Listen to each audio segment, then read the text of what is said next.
Watching Dontaesboxingnation. Dontaesboxingnation, what's going on, guys? This just in. The WBC that has been ran by Mexico's late Jose Luis Solomon elected to suspend Adrian the Problem Broner because of the comments he made towards Mexicans following his victory over Carlos Molina. For those of you guys who didn't hear the comments that Adrian Broner basically made, let me go ahead and break it down. First of all, we have to understand where the comments actually came from. A long time ago, I think we all know that Adrian Broner, he calls himself the can man. He said anyone can get it. Africans, Americans, Dominicans, and Mexicans. All right, this is what he originally said, when he first said that he was the can man, which that was like a year ago or whatever it was. Now we fast forward to present day. Following the Molina fight, Adrian Broner said, "I told you, I'm the can man, and I just beat the F out of a Mexican tonight." The WBC would issue an open letter to Adrian Broner basically saying that we understand sometimes the meanings of words can be different and mean something else. So what we would like for you to do, Adrian, is either apologize or explain exactly what it is you meant when you said what you said. Now, I'll tell you exactly what those words that Adrian Broner said actually meant, in my personal opinion. I truly believe that this was Adrian Broner retaliating from when he lost to Marcos Maidana, and he had the entire Mexican crowd throwing drinks, and we already know with them throwing stuff at him, we already can imagine what type of stuff they were saying to him. The microphones weren't around, but let's not be naive and ignorant. We know what type of stuff was yelled at Broner as he was trying to make it to his dressing room. And he had probably about, 10 to 15 people throwing stuff at him on his way back to the dressing room. So I feel this was retaliation. Now, don't get me wrong. This was completely inappropriate and it was offensive, all right? But was it racist what Adrian Broner said towards Mexicans? I think even Mexican fans would say that it's not racist, because when I made my Freddie Roach video, and Freddie Roach, he refers to Mexicans as being stupid and dirty. It was the only people who were defending Freddie Roach wasn't the white people. It wasn't even the Jews. The only people who defended Freddie Roach on my video were Mexicans. And they were telling me, "Dante, that's not racist. That's not racist to call Mexicans stupid and dirty.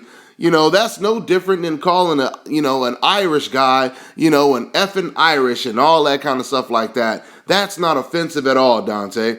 So, if they don't believe that is racist, then there's no way Adrian Broner can be racist by just using the word Mexican in his sentence.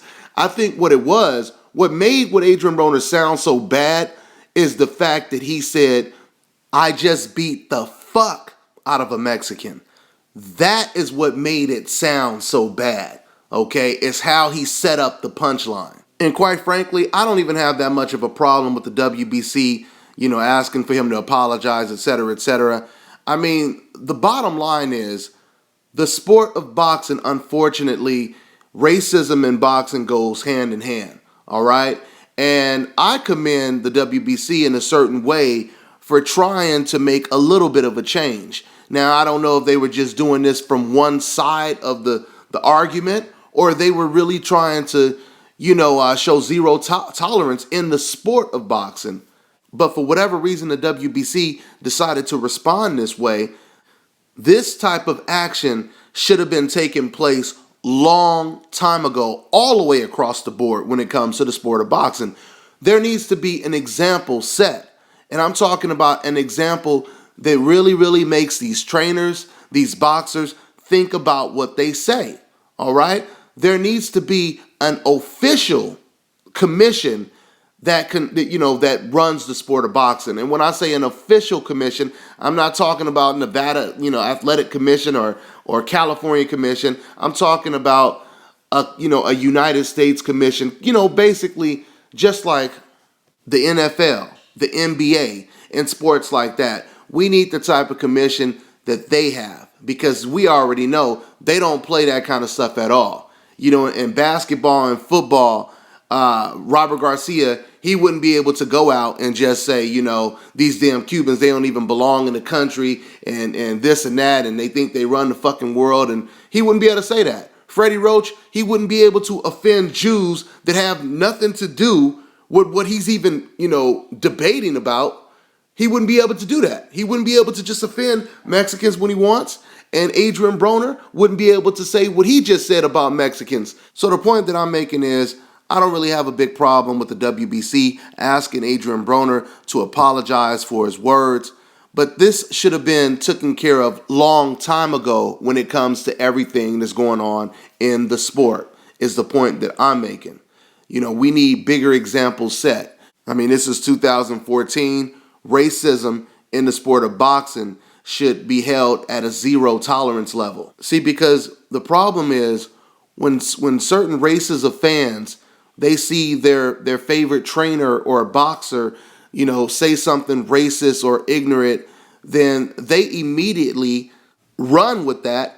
And all of a sudden, they start posting all kind of racist messages, to the video. Like I just showed you guys with the situation with Robert Garcia throwing a bottle at Lil Wayne, right? Robert Garcia, he throws a bottle at Lil Wayne. Now, I'm getting a lot of, Garcia supporters sending me messages saying, oh, this had nothing to do with race. Well, if it had nothing to do with race, why is it all of the people who support Robert Garcia, they're sending nothing but racist messages in response to what Robert Garcia just did?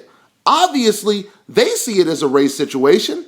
When you see, because what Adrian Broner just did, I don't see too many, people who support Adrian Broner sending the most racist messages to, just add on to what Adrian Broner just did, right?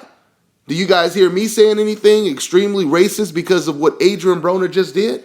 I'm not going to offend who Adrian Broner just offended because of what he just said, if that makes any sense. And action speaks louder than words, okay? Because when I drop this video, I can pretty much guarantee you're not going to see too many racist messages from black people that support Adrian Broner or any other people who support Adrian Broner. Now, hopefully that'll be the case for Mexican fans and Robert Garcia fans in general as well. But we'll see. We'll see what type of comments get posted on this video. But the main point that I'm making is, it would really be nice if racism did not exist in the sport of boxing, or did not exist, period. I know that is very wishful thinking.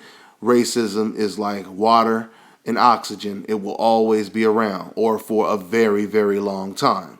What's so crazy to me when I think about it is, black and brown, they have so much in common. And people, maybe one day I'll break it down and really educate people when I say they have so much in common. I'm talking about all the way from historical slavery till, present day, the urban society, and et cetera, et cetera. Black and brown, they have so much in common, and it would almost seem that they would be the closest, when it comes to the many different colors and races of people in the world today. But unfortunately, that's not the case, and there is a divide, and there needs to be unity in every aspect of the word. Growing up in Long Beach, California, I never discriminated, never segregated or anything like that. I dated women of all different races and colors. I had friends of all different races and colors. Okay, when it comes to dating, I dated black, white, Asian, Latinas, everything. All right.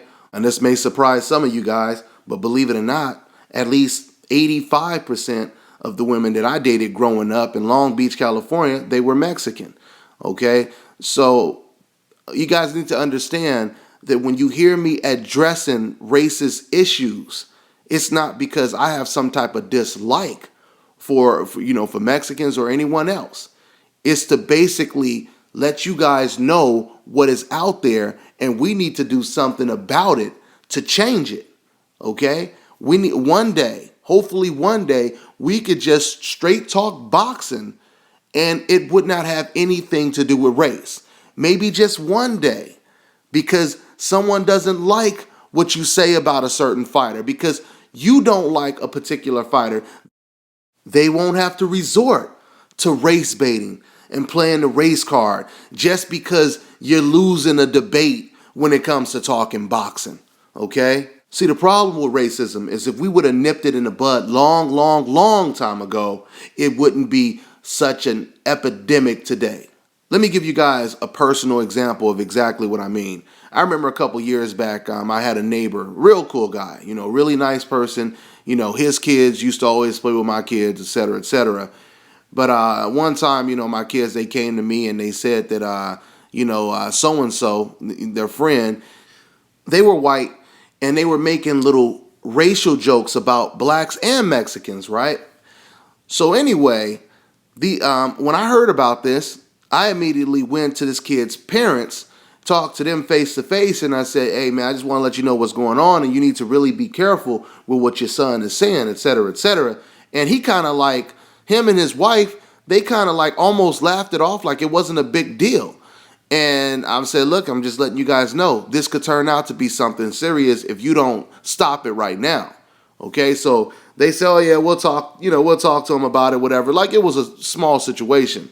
Next thing you know, kids at school found out that these kids were making these jokes, and almost everybody at the damn school wanted to beat these kids up. All right? And next time I talked to the father, he was like, man, what the hell is going on, man? These kids, all of these kids, they want to beat my son up and this and that. And now he's defending his son. And I told him, I said, man, I told you this is why you need to nip it before it gets out of control. All right? I don't know about you guys, but if I ever found out that my son at age 6, 7, 8, 9 was running around calling other races of people racial slurs and all that kind of stuff, he would be dealt with in a swift fashion. And I'm going to leave it at that. So that's all I got to say on this one, guys. I'm on to the next one.